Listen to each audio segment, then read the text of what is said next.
Rich dad poor dad. मेरे दो daddy थे, इसलिए मेरे पास दो विरोधी दृष्टिकोणों का विकल्प था, एक अमीर आदमी का और एक गरीब आदमी का।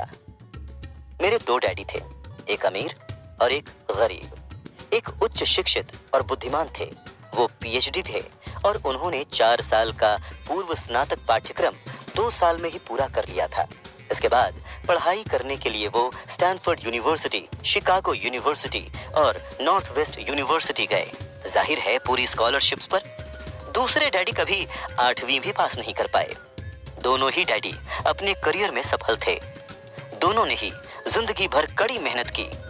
दोनों ने ही काफी पैसे कमाए, लेकिन एक हमेशा आर्थिक परेशानियों से जूझते रहे और दूसरे आगे चलकर हवाई के सबसे अमीर लोगों में से एक बने।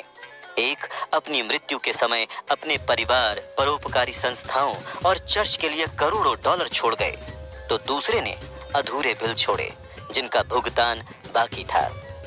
दोनों ही डैडी शक्तिशाली, करिश्माई और प्रभावशाली थे।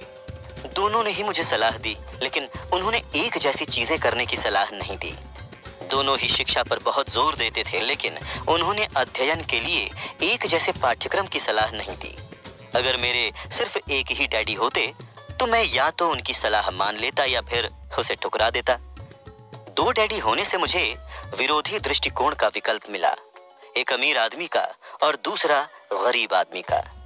उनमें से किसी एक दृष्टिकोण को स्वीकार या अस्वीकार करने के बजाय मैं उनकी कही बातों पर काफी सोच विचार करता था, उनकी तुलना करता था और फिर अपने लिए चुनता था।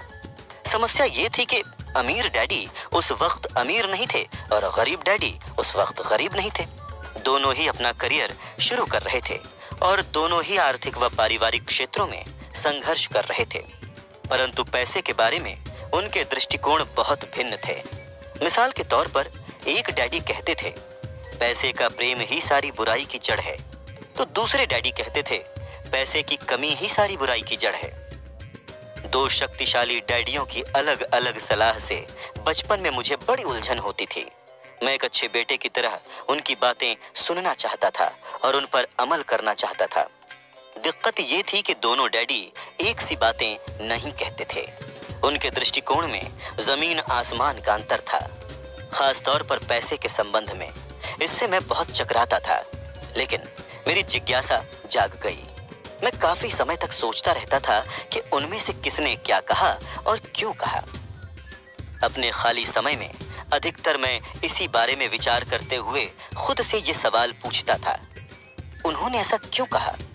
फिर मैं दूसरे डैडी की कही बातों के बारे में भी यही सवाल पूछता था। इसके बजाय तो ये कहना ज्यादा सरल होता, हाँ, उनकी बात बिल्कुल सही है, मैं इससे सहमत हूं, या ये कहकर उनके उस दृष्टिकोण को नकार देना भी आसान होता।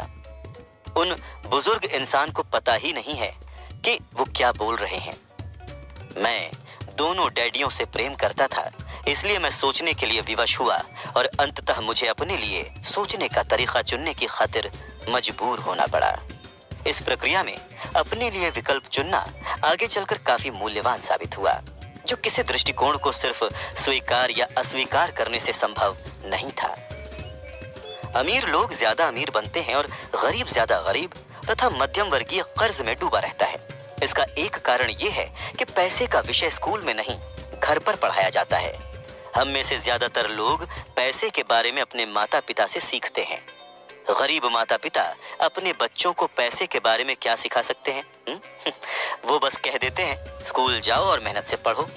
हो सकता है कि बच्चा बेहतरीन ग्रेड के साथ पढ़ाई पूरी कर ले, लेकिन उसके बाद भी उसकी आर्थिक प्रोग्रामिंग और मानसिकता तो गरीब व्यक्ति की ही रहेगी। दुर्भाग्य से पैसे का विषय स्कूलों में नहीं पढ़ाया जाता। स्कूल में वित्तीय योग्यताओं के बजाय अकादमिक और पेशेवर योग्यताओं पर जोर दिया जाता है।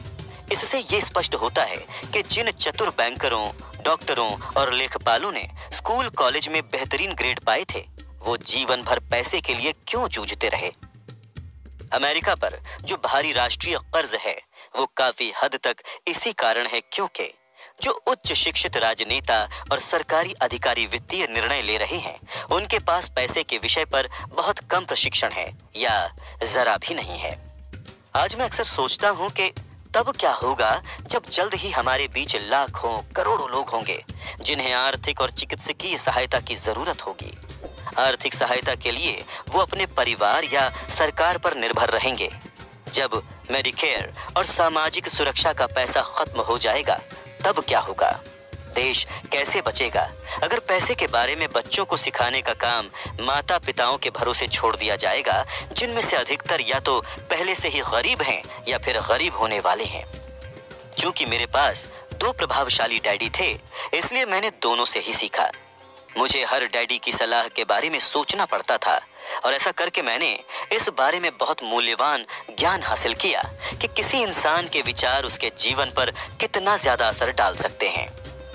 मिसाल के तौर पर एक डैडी में ये कहने की आदत थी, मैं इसे नहीं खरीद सकता, तो दूसरे डैडी ने इन शब्दों को प्रतिबंधित कर दिया था।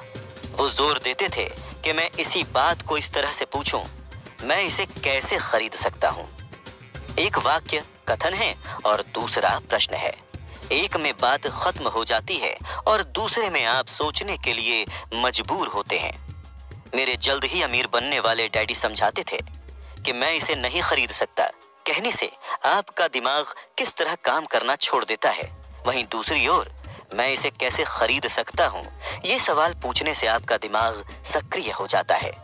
उनका ये मतलब नहीं था कि आपका जिस भी चीज पर दिल आ जाए आप उसे खरीद लें।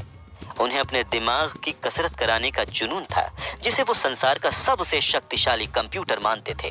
वो कहते थे, मेरे दिमाग की शक्ति हर दिन बढ़ती है क्योंकि मैं इसको व्यायाम कराता हूँ। ये जितना ज्यादा शक्तिशाली बनता है मैं उतने ही ज्यादा पैसे बनाता हूँ। वो मानते थे कि स्वचालित ढंग से मैं इसे नहीं खरीद सकता ये कहना मानसिक आलस्य की निशानी है। हालांकि दोनों ही डैडी कड़ी मेहनत करते थे, लेकिन मैंने गौर किया कि आर्थिक मसलों पर एक में अपने दिमाग को सुलाए रखने की आदत थी और दूसरे में अपने दिमाग का व्यायाम कराने की आदत थी। इसका दीर्घकालीन नतीजा ये निकला कि एक डैडी आर्थिक दृष्टि से ज्यादा शक्तिशाली बनते चले गए और दूसरे ज्यादा कमजोर होते गए। इसे इस तरह से समझें, एक आदमी नियमित रूप से जिम में व्यायाम करने जाता है और दूसरा सोफे पर बैठकर टीवी देखता रहता है। इसका क्या परिणाम होगा? जिस तरह सही शारीरिक व्यायाम स्वास्थ्य के आपके अवसरों को बढ़ा देता है, उसी तरह सही मानसिक व्यायाम दौलत के आपके अवसरों को बढ़ा देता है। मेरे दोनों डैडियों के विरोधी नजरिए थे और इससे उनके सोचने के तरीके पर असर पड़ता था। एक डैडी सोचते थे कि अमीरों को ज्यादा टैक्स देना चाहिए ताकि गरीबों को फायदा मिल सके,